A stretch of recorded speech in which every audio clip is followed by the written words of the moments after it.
দেশের অন্যতম লবণ উৎপাদন এলাকা কক্সবাজার এবার লবণ উৎপাদনের লক্ষ্যমাত্রা ছুঁয়ে ফেললেও ন্যায্য মূল্য না পেয়ে হতাশ হয়ে পড়েছে প্রান্তিক লবণ চাষিরা। সরাসরি মাঠ থেকে ঘাম ঝরিয়ে উৎপাদন করলেও বাজারে দাম না পাওয়ায় লোকসানের আশঙ্কায় দিন কাটছে তাদের। বাজারে চাহিদার তুলনায় সরবরাহ বেশি এবং বিদেশ থেকে লবণ আমদানির কারণে দাম পড়ে গেছে, এতে ক্ষতিগ্রস্ত হচ্ছে উৎপাদকরা। প্রান্তিক চাষিরা বলছেন প্রতি মন লবণ উৎপাদনে খরচ হচ্ছে 250 টাকা। মিল মালিকদের সিন্ডিকেটের কারণে তারা পাচ্ছে 150 টাকারও কম, ফলে উৎপাদন খরচই উঠে আসছে না, গুনতে হচ্ছে লোকসান। গত বছরের চাইতে এবছর অনেক লস। আর এক কানির মাঝে 1,04,000 টাকা খরচ হয়। আর লবণ বেশি পাইতে 250 পরে 40,000, আর সব বললে 50,000। আর তো আরো বুকুন লস থাকে, প্রায় 60,000 টাকা লস থাকে। অর্ধেক টিয়া পায়, অর্ধেক লস থাকে। এখন নারাতি নুনর এটা গিয়ে আরাম হয়েছে 500 টাকা করি, আরো হয়েছে 200 টাকা।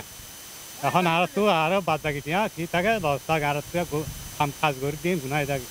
তো কি করছি মাঠে গড়াবর করে দিয়েছি।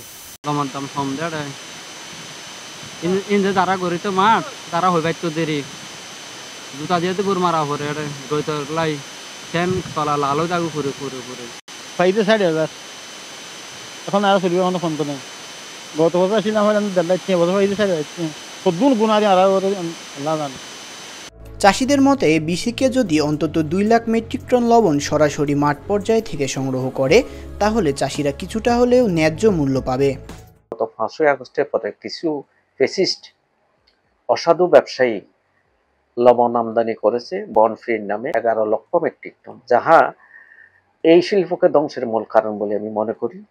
সেই সাথে যদি সরকার 2 লক্ষ মেট্রিক টন লবণ বিসিকের মাধ্যমে ক্রয় করে তাহলে এই ক্রাইসিস আর থাকবে না এবং চাষিরা ন্যায্য মূল্য পাবে বলে আমি আশা করি।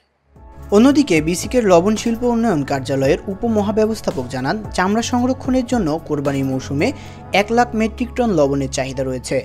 আমাদের সরবরাহটা বেশি থাকার কারণে সেই তুলনায় চাহিদাটা কম, যার জন্য আসলে দামটা কমে গিয়েছিল। তবে এখন আবার যেহেতু কোরবানি উপলক্ষে, কোরবানিকে সামনে রেখে মিলাররা আবার লবণ কিনছে মাঠ পর্যায় থেকে, কারণ কোরবানিতে আমাদের প্রায় 1 লাখ মেট্রিক টন লবণ লাগে কোরবানি পশুর চামড়া সংরক্ষণের জন্য। তো সেজন্য এখন বাজারটা আবার একটু আপ হয়েছে, এখন 270-80 টাকা চাষিরা খরচ বাদ দিয়ে পাচ্ছে। তো সামনে বর্ষা শুরু হলে তখন হয়তো দামটা আরও বৃদ্ধি পাবে বলে আমরা আশা করছি। চাষিদের আশঙ্কা, যদি দ্রুত সরকারি হস্তক্ষেপ না আসে তবে শুধু তারা নয়, দেশের লবণ শিল্পই হুমকির মুখে পড়বে।